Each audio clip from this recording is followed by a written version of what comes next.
कोलाइडी विलयन में अंतर हो गया है ना। अब लिखो इसमें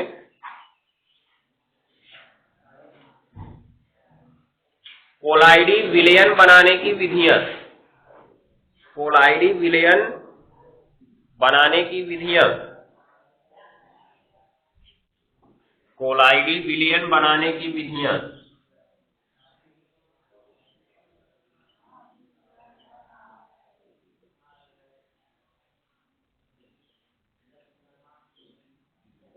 कोलाइडी विलयन बनाने की विधियां।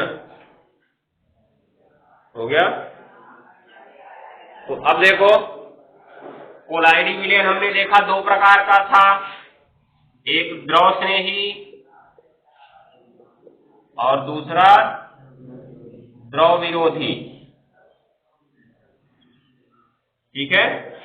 तो द्रव स्नेही जिसमें परिचित प्रावस्था परिक्षेपण माध्यम से स्नेह करती है अर्थात अधिक लगाव रखती है, जैसे ही दोनों को संपर्क में लाते हैं विलयन बन जाता है। तो हमको मछली थोड़ी मारनी है, विलयन को संपर्क में ला दिए, विलयन बन गया, खत्म काम हो गया। तो द्रव स्नेही कोलाइड बनाने की विधि पढ़ेंगे क्या हम लोग? नहीं पढ़ेंगे, क्योंकि उनको तो संपर्क में लाए वो बन गए। अरे जो नहीं बन रहा है उनको बनाने के लिए विधि पढ़नी होगी ना। तो हमको किसको बनाने की विधि पढ़नी होगी? द्रव विरोधी कोलाइड बनाने की विधि पढ़नी होगी। द्रव स्नेही की विधि नहीं पढ़ेंगे, इनको तो संपर्क में लाओ ये अपने आप बन जाएंगे, क्योंकि इनमें अधिक लगाव रखते हैं अर्थात ये घुलना चाहते हैं, लेकिन घुल कर पूरी तरह से वास्तविक आकार में नहीं आ पाते हैं, वास्तविक की सीमा तक पहुंच जाते हैं, परंतु कोलाइडी सीमा में ही रहते हैं। जैसे कहने का मतलब 10 की घात -7 है ना, तो ये 10 की घात -7 के निकटतम तक पहुंच जाएंगे। अगर थोड़ा सा और छोटे हो जाते तब ये क्या बन जाता? वास्तविक विलयन लग जाता। इसका मतलब ये जो द्रव स्नेही होते हैं दिखने में एकदम लगता है कि वास्तविक विलयन है। जो द्रव स्नेही होते हैं दिखने में एकदम लगता है कि वास्तविक विलयन है और इनको आसानी से पहचानना भी मुश्किल होता है। क्यों? क्योंकि एकदम निकटतम वास्तविक विलयन के कण के आकार के पास होते हैं, सीमा पर होते हैं। अगर सीमा क्रॉस किए तो कहां पहुंच जाएंगे? वास्तविक विलयन में पहुंच जाएंगे। जबकि जो द्रव विरोधी होते हैं, द्रव विरोधी तुम्हारा यहाँ पर होते हैं 10 की घात 5 या 10 की घात -4 के पास, अर्थात थोड़ा सा भी बड़ा हुआ कि कहां पहुंच गए? निलंबन में पहुंच गए। तो निलंबन थोड़ी बनाना है हमको, कोलाइडी विलयन बनाना है ना। तो ध्यान दिए ना, जो द्रव विरोधी कोलाइड होते हैं उनमें कणों का आकार लगभग निलंबन के पास होता है। अगर थोड़ा सा भी और बड़े हुए तो तुरंत क्या हो जाएंगे? वो निलंबन का रूप धारण कर लेंगे। ठीक है। तो हमको पढ़ना किसको है? इसको, क्योंकि ये तो ठीक है विलयन तक पहुंच चुका है, इसको कोई प्रॉब्लम नहीं है, तो अपना आसानी से बना लिया। जो नहीं बन रहा था बनाना उसको है, तो किसको बनाएंगे हम लोग? द्रव विरोधी कोलाइड। तो लिखेंगे यहाँ पे पहले इसके अंदर, क्योंकि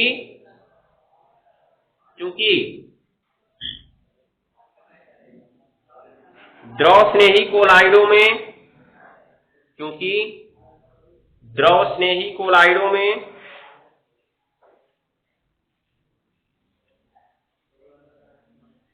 परिक्षिप्त प्रावस्था को, द्रव स्नेही कोलाइडों में परिक्षिप्त प्रावस्था को, हो गया, परिक्षेपण माध्यम के संपर्क में लाने पर ही, परिक्षेपण माध्यम के संपर्क में लाने पर ही विलयन बन जाता है।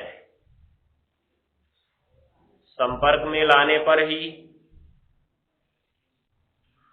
विलयन बन जाता है। अतः इनके लिए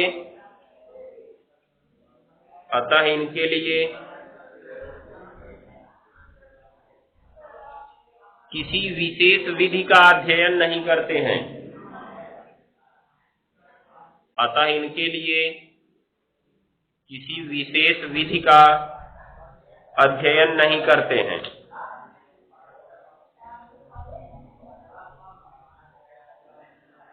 अध्ययन नहीं करते हैं, परंतु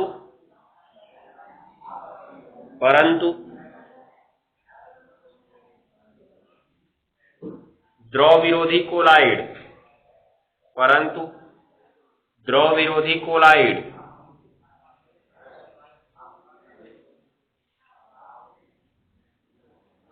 द्रव विरोधी कोलाइड।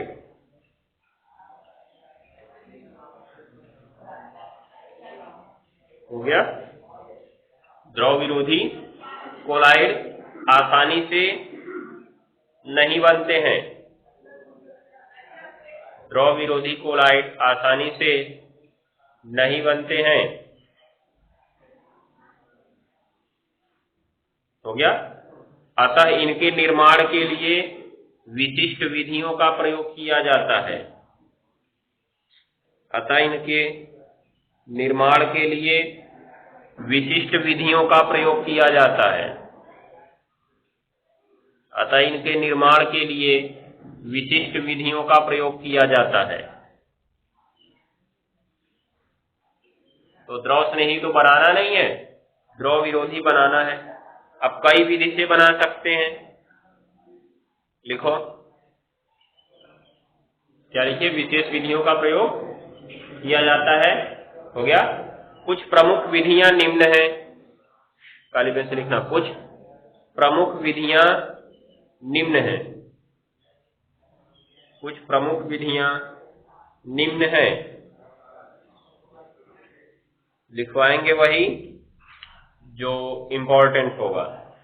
तो पहली हेडिंग पेप्टीकरण। पेप्टीकरण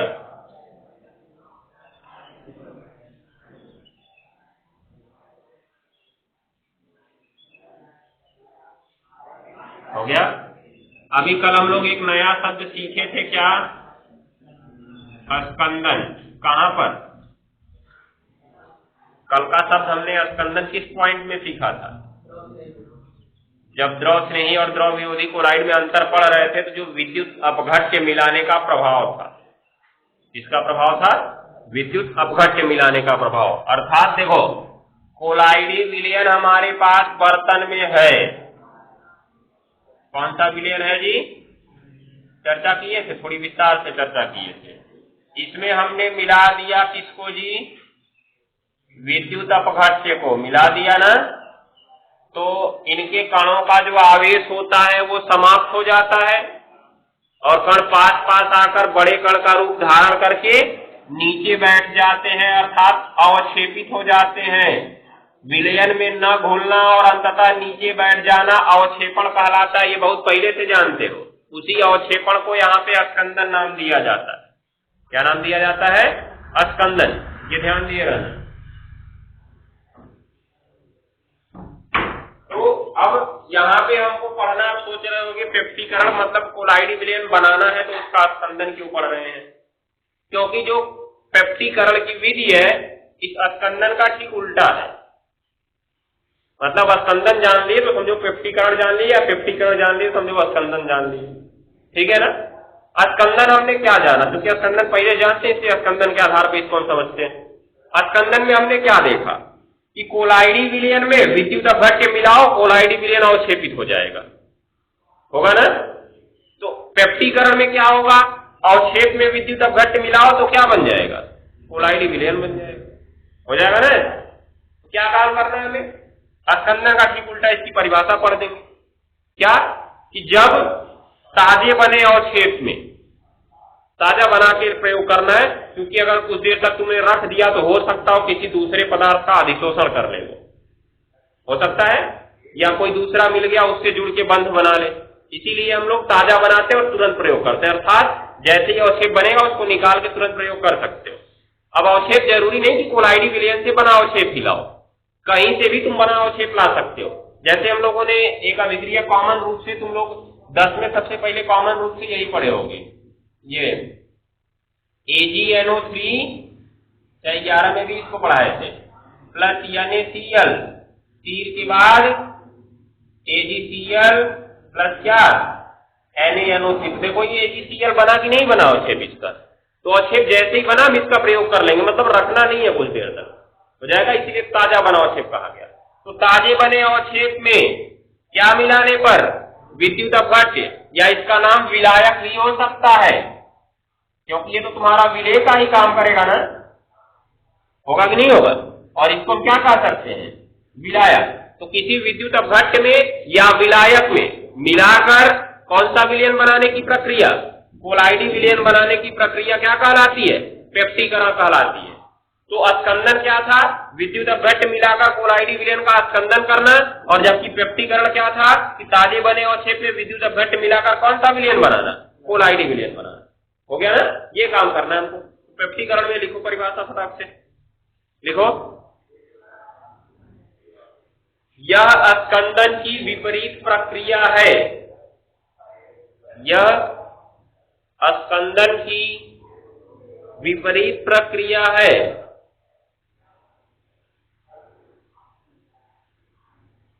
यह स्कंदन की विपरीत प्रक्रिया है। स्कंदन की विपरीत प्रक्रिया है। हो गया? अर्थात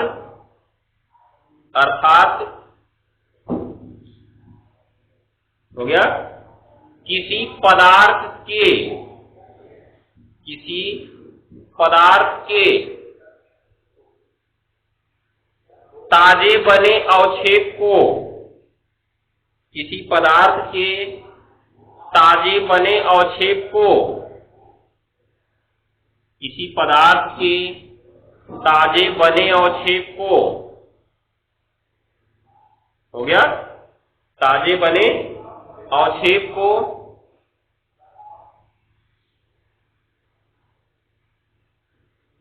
किसी विद्युत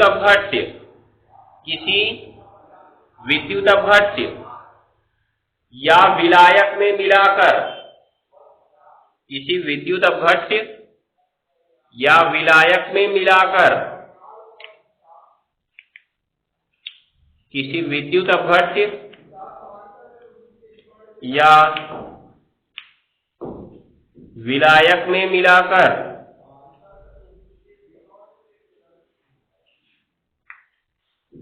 किसी विद्युत अपघट्य या विलायक में मिलाकर, हो गया, कोलाइडी विलयन बनाना।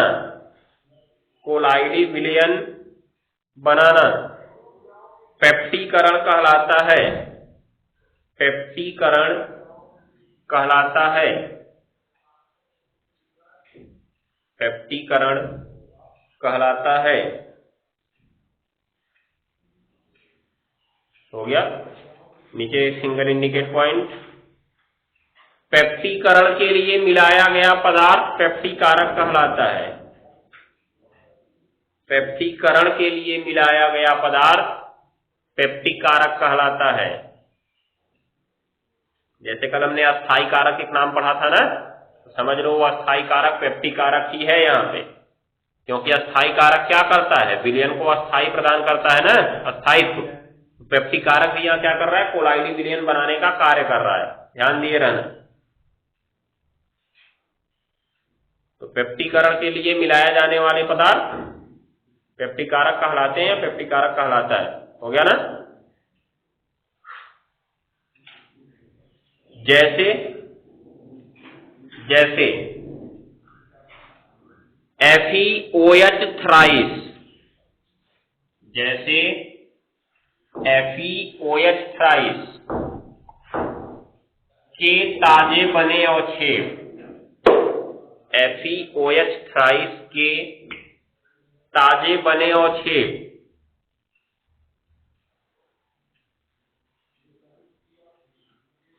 FeOH थ्राइस के ताजे बने अवक्षेप में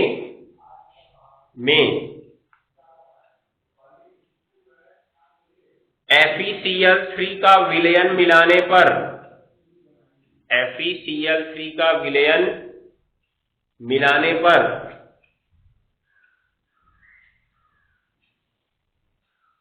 मिलाने पर हो गया, मिलाने पर FeOH थ्राइस के ऊपर, FeOH थ्राइस के ऊपर Fe3+ आयनों का, ये लिखना पूरा, FeOH थ्राइस, OH का थ्राइस रहेगा, FeOH थ्राइस के ऊपर Fe3+ आयनों का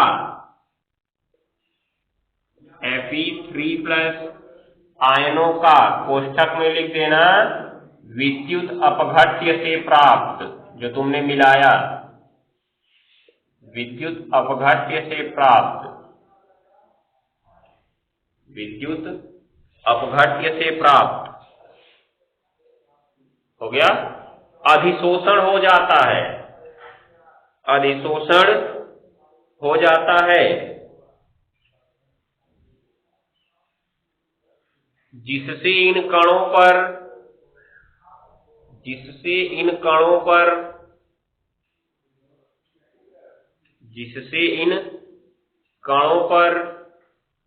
धनावेश आ जाता है,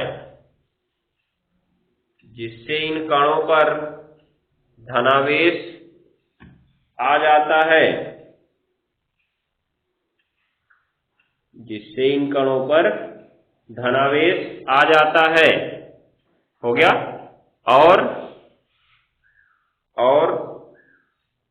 प्रतिकर्षण के कारण ये दूर दूर हो जाते हैं, और प्रतिकर्षण के कारण ये दूर दूर हो जाते हैं।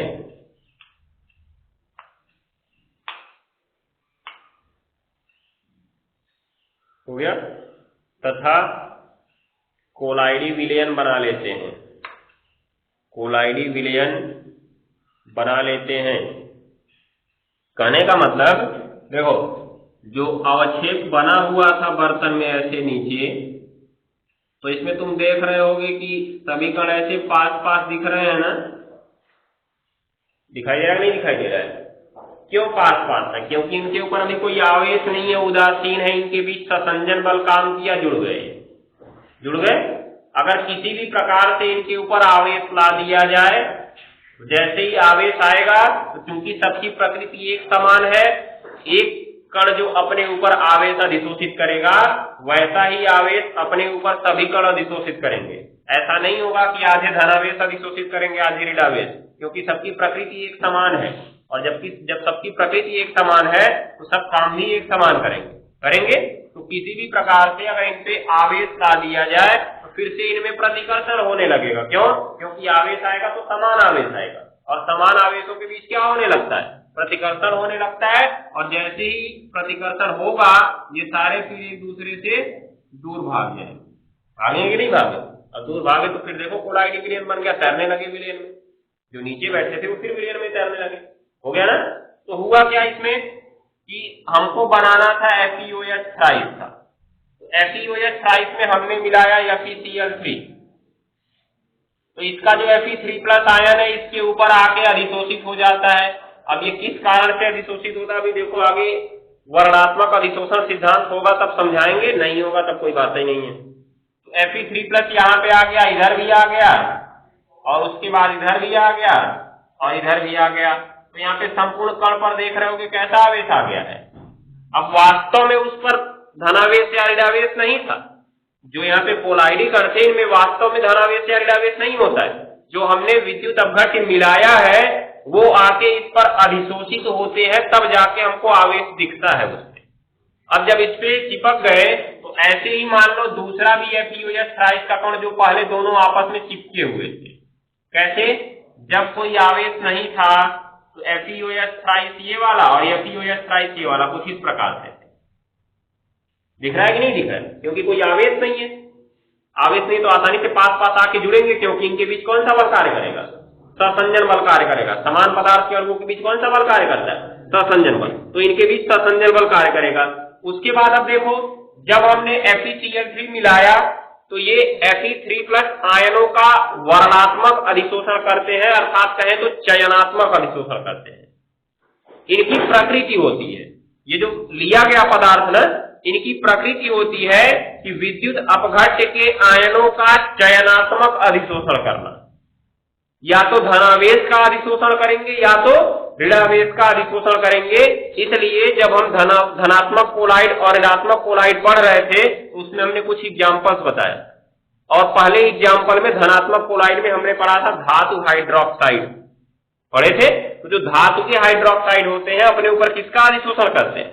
Fe3 प्लस आयनों का अधिशोषण करते हैं। अब पूरा अंदर जाने के लिए पूरा सिद्धांत समझाना पड़ेगा, उधर नहीं चल रहे हैं। तो अब ये क्या हुआ, Fe3 प्लस का अधिशोषण इसने किया, वैसा ही काम ये भी कर लेगा, करेगा कि नहीं करेगा, और ये भी करेगा और इधर भी कर लेगा।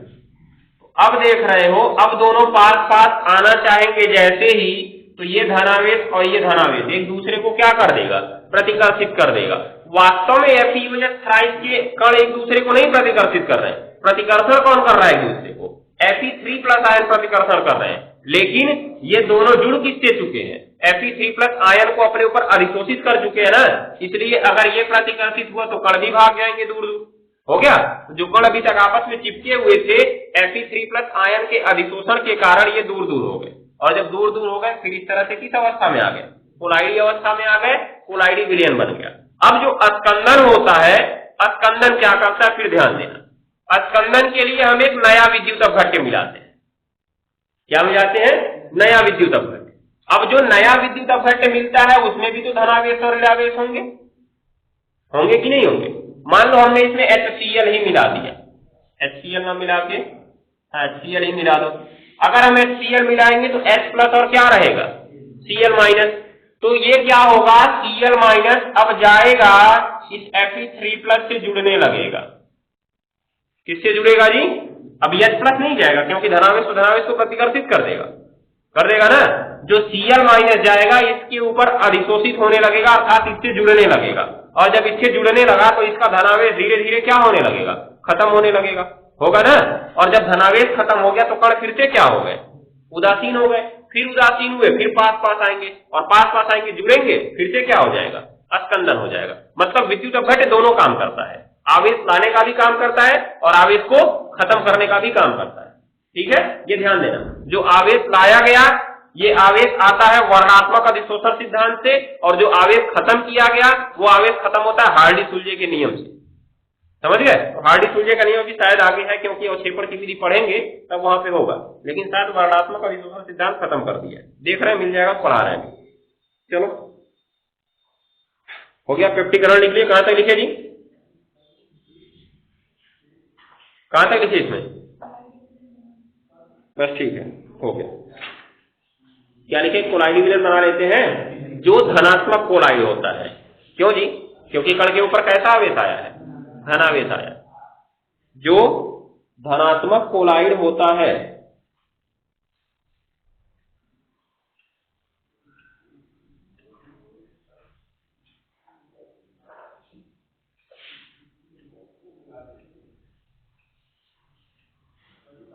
हो गया। चलो अब इसमें और कोई भी तो इंपॉर्टेंट लग नहीं रही है, नीचे लिख लो एक सिंगल इंडिकेट पॉइंट, द्रव विरोधी कोलाइड की बनाने की, द्रव विरोधी कोलाइडों को बनाने की कुछ विधियां निम्न प्रकार हैं, कुछ विधियां निम्न प्रकार हैं। अब इनका नाम पढ़ लेते हैं खाली, ये इंपॉर्टेंट है नहीं। कुछ विधियां निम्न प्रकार हैं, इंपॉर्टेंट यही था पेप्टिकरण, बस पढ़ लिए इसको हम लोग, बाकी का नाम लिख लो।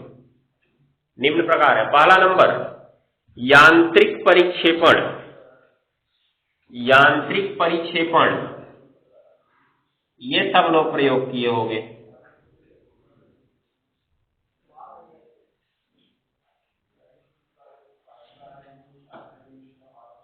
यांत्रिक परिक्षेपण,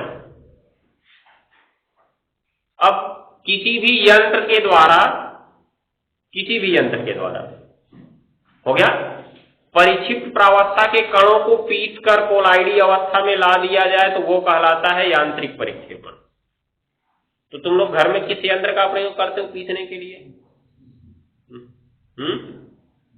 अरे मिक्सी ग्राइंडर का प्रयोग आज सबके यहाँ होता है, समझ गए? ये ध्यान देना, पुराने समय जिस पे चटनी पीसते थे वो खत्म हो गया।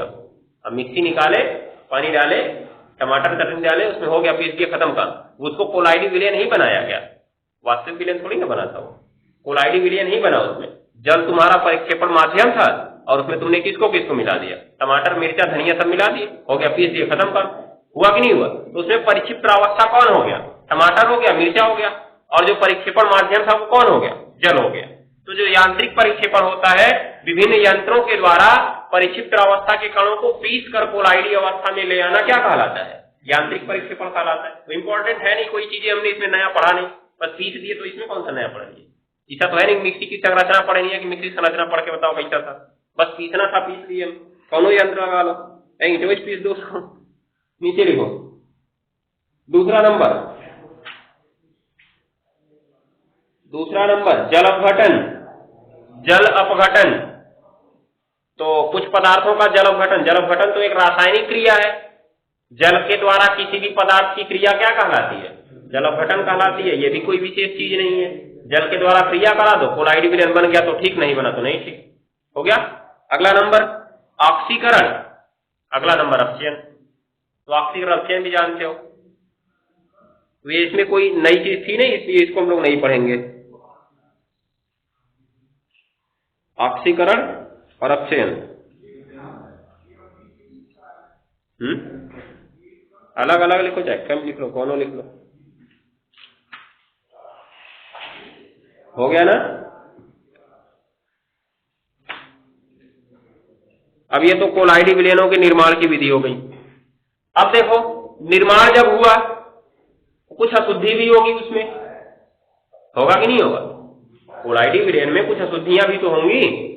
अब अशुद्धियों को दूर करना है, जैसे इसमें देख रहे होगे तुम, देखो जब हम बना रहे थे इसको तो Fe3+ तो अधिशोषित हो गया, लेकिन Cl- यहाँ बेकार का काम कर रहा है, कोई फायदा उसके रहने का नहीं है, वो अशुद्धि हो गई, हो गया। तो इसको दूर करना है हमको। अशुद्धियां और कई प्रकार की हो सकती हैं, तो इन्हीं अशुद्धियों को दूर करने के लिए हमको पढ़ना है। और अशुद्धियों को दूर करने के लिए सबसे इंपॉर्टेंट दो विधियां प्रयोग में लाई जाती हैं, एक अपवहन और एक विद्युत अपवहन। अगर पीछे का पेपर उठाओगे तो कुछ साल में तुमको मिल जाएगा, शायद 1-2 साल से कम पूछ रहा है, हो गया। अपवहन और विद्युत अपवहन, ये दो विधियां हैं। अगर अपवहन पढ़ लिए तो विद्युत अपवहन समझ जाओगे, कुछ नहीं करना है। अपवहन क्या होता है, चर्मपत्र झिल्ली में भर दो। चर्मपत्र झिल्ली का मतलब क्या, जिसमें से विलायक के कण जाएंगे लेकिन कोलाइडी कण नहीं जाएंगे। कोलाइडी विलयन तो हमने पहले क्रिस्टलाभ और कोलाइड जब पढ़े थे क्या पढ़े, क्रिस्टलाभ में क्या पढ़े, ये जो चर्मपत्र झिल्ली से तेजी से वितरित हो जाता है, और कोलाइड में क्या पढ़े, जो चर्मपत्र झिल्ली से धीरे धीरे वितरित होता है। क्योंकि कोलाइडी कण थोड़ा बड़े होंगे और अपने ऊपर बेचारे अधिशोषण कर लेते हैं, थोड़ा और बड़े दिखने लगते हैं, समझ गए, इसीलिए वो चर्मपत्र झिल्ली को आसानी से पार नहीं कर पाते। तो अब इसमें देखो जो Cl- की अशुद्धियां है, ये Cl- हमको मिला कहां से था, Cl- किसको मिलाने के बाद मिला हमको, FeCl3 मिलाए थे ना, और FeCl3 ये क्या है, विद्युत अपघट्य। सभी लवण विद्युत अपघट्य होते हैं, याद रखे रहना। तो ये एक विद्युत अपघट्य है, तो इसमें विद्युत अपघट्य की अशुद्धियां हैं, और विद्युत अपघट्य जो होते हैं सदैव वास्तविक विलयन बनाते हैं। क्या बनाते हैं, वास्तविक विलयन। इसका मतलब वो चर्मपत्र झिल्ली से तेजी से निकलेंगे कि धीरे धीरे, तेजी से निकलेंगे, क्योंकि वास्तविक विलयन बना रहे, कणों का आकार काफी छोटा हो जाएगा। अब हमको क्या काम करना है कि इसको अलग करना था, अलग करना है तो हम चर्मपत्र झिल्ली का प्रयोग कर सकते हैं। अब चर्मपत्र झिल्ली का प्रयोग करेंगे तो ये निकलना शुरू कर देंगे, लेकिन एक प्रॉब्लम हो जाती है। क्या प्रॉब्लम होती है कि चर्मपत्र झिल्ली में जब तक विलयन पतला है तब तक तो ठीक है, क्योंकि चर्मपत्र झिल्ली में भरे तो विलायक भी तो निकलने लगेगा बाहर, तो जब तक विलयन पतला है ठीक है, उसके साथ ये भी जा रहा है। लेकिन जब विलयन गाढ़ा होने लगा उसमें, तो ये Cl- और इनके बीच कुछ आकर्षण बल आ जाएगा, जो कि कण पास पास आएंगे तो कुछ आकर्षण बल जरूर आएगा, होगा कि नहीं होगा, कुछ आकर्षण बल आ जाएगा, जिससे हो सकता है कि कुछ Cl- उसी में रुक जाए चर्मपत्र झिल्ली में, हो सकता है कि नहीं हो सकता है। तो इसलिए अपवहन की विधि में क्या करते हैं, इनको चर्मपत्र झिल्ली में भरते हैं और पानी की बहती हुई धारा में लटका देते हैं। अब पानी की बहती हुई धारा में लटकाने से क्या होगा, सोचो, अगर ये चर्मपत्र झिल्ली में हमने विलयन को भरा और यहां से ऐसे पानी बहता हुआ जा रहा है, तो पानी तो विलायक है, वो चर्मपत्र झिल्ली के अंदर भी घुसेगा, बाहर भी निकलेगा। निकलेगा कि नहीं निकलेगा? तो क्या चर्मपत्र झिल्ली में कभी विलायक की कमी होने पाएगी? नहीं होने पाएगी। विलायक तो हमारा जितना अंदर लटका दिया उतना हमेशा रहेगा, उसमें रहेगा।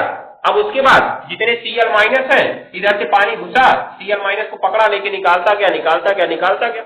हो गया कि नहीं हो गया? कभी उसमें पानी की कमी होने पाई? विलयन ये सांद्र हुआ? नहीं हुआ। विलयन जितना पतला हमने रखा था उतना पतला रह गया। उसके बाद कोलाइडी कण बाहर निकले? नहीं निकले। हो सकता है कुछ निकल जाएंगे, निकलेंगे तो कुछ जरूर, ऐसा नहीं कि एकदम नहीं निकलेंगे, कुछ जरूर निकलेंगे। कुछ निकलेंगे लेकिन बाकी बचे रहेंगे, और जो बचे रहेंगे वो किस अवस्था में हो जाएंगे? शुद्ध अवस्था में हो जाएंगे। हो गया ना? तो क्या हुआ यहाँ पे? ये अपवहन की विधि है कि चर्मपत्र झिल्ली में भरो और पानी की बहती धारा में लटका दो। विद्युत अपवहन क्या है? अब क्योंकि तुम देख रहे हो कि इसमें जो अशुद्धियां हैं ये ऋणावेश की होगी चाहे धनावेश की होगी, क्योंकि अगर यहाँ पे धनावेश अधिशोषित हुआ है तो यहाँ ऋणावेश बचा। अगर यहाँ ऋणावेश अधिशोषित हुआ होता तब कौन बचता? धनावेश बचता। तो अशुद्धियां चाहे ऋणावेश की हो सकती है चाहे किसकी हो सकती है? धनावेश की हो सकती है। तो हमारे पास एक अच्छा ऑप्शन हो जाता है कि इन्हीं दोनों की तरफ हम एक इलेक्ट्रोड लटका दें। हो जाएगा? इलेक्ट्रोड लटकाएंगे तो इलेक्ट्रोड का एक सिरा धनावेशित और दूसरा सिरा ऋणावेशित। अब सोचो, अगर इसमें ऋणावेश की अशुद्धि है तो धनावेश की तरफ उत्तेज से भागेगी, क्योंकि खींचेगा ना उसको, तुरंत ही खींचेगा। खींचेगा तो वो कोलाइडी कण को भी, क्योंकि कोलाइडी कण पर भी कैसा आवेश है? धनावेश या ऋणावेश है। लेकिन कोलाइडी कण बड़े होने के कारण चर्मपत्र झिल्ली से बाहर नहीं निकलेंगे। निकलेगा कौन? जो अशुद्धियां थी, अर्थात वास्तविक विलयन के आकार वाली अशुद्धियां थी, वो बाहर निकलेंगी। निकलेंगी और पटक से वो बाहर निकलेंगी, जाएंगी इसके पास जुड़ जाएंगी। अगर मान लो इसमें ऋणायन की अशुद्धियां हैं तो ये तुरंत निकलेंगी, इसके पास चली जाएंगी। धनायन की अशुद्धियां तुरंत निकलेंगी, इसके पास चली जाएंगी। तो ऋणायन धनायन निकल गए, अंदर कौन बचा? कोलाइडी कण बचे और विलयन हमारा शुद्ध हो गया। हो गया? तो विद्युत अपवहन कोई नई विधि नहीं है। अपवहन की प्रक्रिया को जल्दी करने के लिए कौन सा विधि अपना लेते हैं? विद्युत अपवहन अपना लेते हैं, अर्थात दोनों तरफ क्या लगा देते हैं? इलेक्ट्रोड लगा देते हैं। तो अब शोधन कर लिया जाए, निर्माण हो चुका है, शोधन किया जाए, शोधन के बाद तब अवक्षेपण करेंगे। ठीक है? तो लिखो इसमें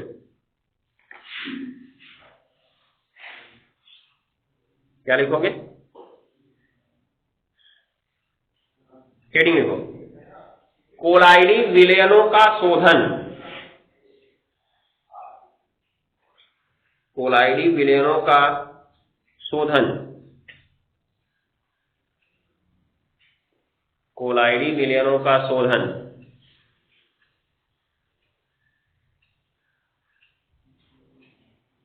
हो गया? तो लिखो, चूंकि कोलाइडी विलयन में दो प्रकार की अशुद्धियां होती हैं, क्योंकि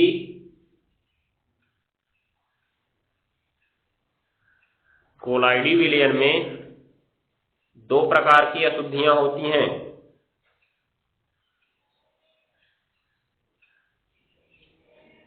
दो प्रकार की अशुद्धियां होती हैं। पहला अविलेय, दूसरा विलेय। पहला अविलेय, दूसरा विलेय। पहला अविलेय, दूसरा विलेय। अब जो अविलेय है वो तो पहले से बेचारे नहीं घुला है, छन्नी छान तो निकल गया। हो गया कि नहीं हो गया? जो नहीं घुला है उसको साधारण छन्ना कागज से छान लो, निकल जाएगा बाहर। क्यों? क्योंकि जो साधारण फिल्टर पेपर होता है उसके कण इतने बड़े होते हैं कि उससे विलेय भी जा सकता है और विलायक भी जा सकता है, लेकिन जो थोड़े बड़े बड़े होते हैं वो नहीं जा पाएंगे। तो अविलेय होने का मतलब उनका आकार और बड़ा है, तभी तो वो घुले नहीं थे, विलयन में बैठ गए थे नीचे, तो उनका आकार बड़ा है। इसलिए हम फिल्टर पेपर का प्रयोग करते हैं, उससे छान देते हैं, पूरा कोलाइडी विलयन फिल्टर पेपर के पार निकल जाता है और उसके ऊपर केवल कौन बचता है? बड़े कण बचते हैं। इसका साधारण उदाहरण जो चाय छानते हो तुम लोग उसमें देखते हो, चाय पत्ती ऊपर बचती है, चाय नीचे जाता है। ठीक है ना? ये चीज को ध्यान में रखना। तो अब लिखो आगे, कहां तक लिखे? हाँ, पहला अविलेय, दूसरा विलेय। तो इसमें नीचे लिखो, अविलेय अशुद्धियों को दूर करने के लिए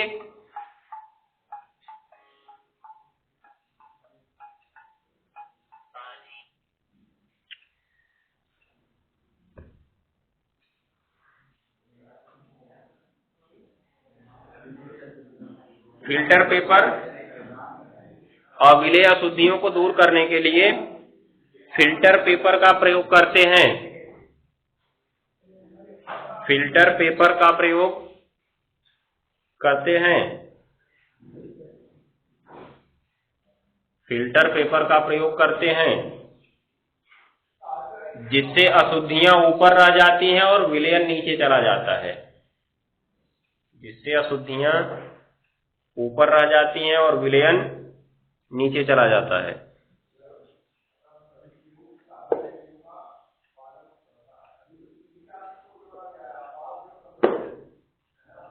अशुद्धियां ऊपर रह जाती हैं और विलयन नीचे चला जाता है।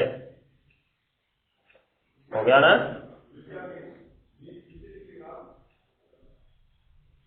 अब लिखो दूसरा, मतलब ये नीचे लिखो, जबकि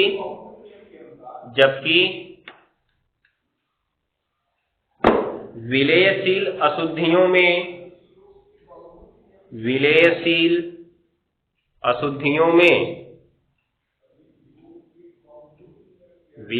अशुद्धियों में मुख्यतः विद्युत अपघट्य की अशुद्धियां होती हैं। मुख्यतः विद्युत अपघट्य की अशुद्धियां होती हैं जो फिल्टर पेपर से दूर नहीं होती हैं। जो फिल्टर पेपर से दूर नहीं होती हैं।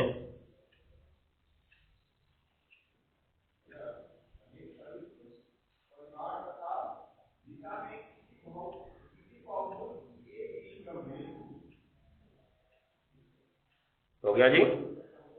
क्या लिखे?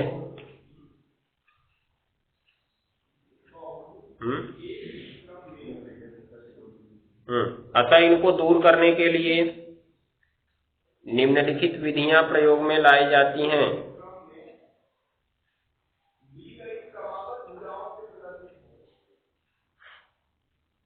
निम्नलिखित विधियां प्रयोग में लाई जाती हैं।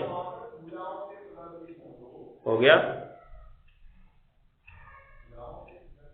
पहला अपोहन डायलिसिस बोलते हैं इसको।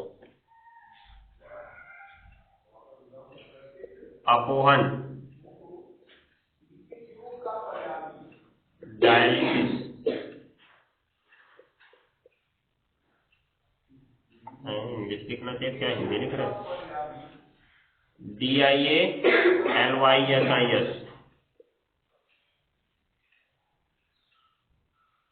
हो गया?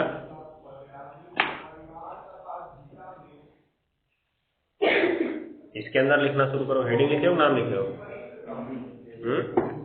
हेडिंग नाम लिखो। दूसरा नाम लिखा है ना, विद्युत अपोहन। विद्युत अपोहन। और तीसरा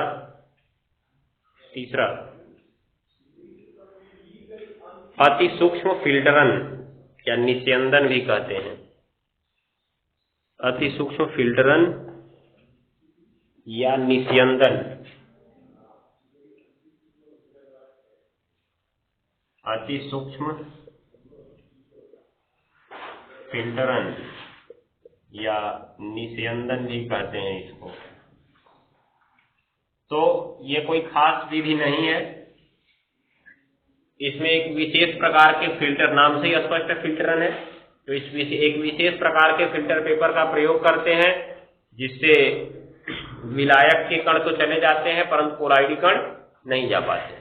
कुछ नया नहीं है इसमें, वही समझ लो अपोहन ही है, क्योंकि अपोहन में हम चरोपत्र झिल्ली का प्रयोग करते हैं और इसमें जो ये फिल्टर पेपर बनाया जाता है रासायनिक विधि से बनता है। समझ गए? तो लिखते हैं आगे। क्या लिखे? अपोहन वाली हेडिंग लिखो। अपोहन। कल शुरू करें इसको? छोड़ो, जाने तो कल शुरू करेंगे, टाइम लगेगा अभी।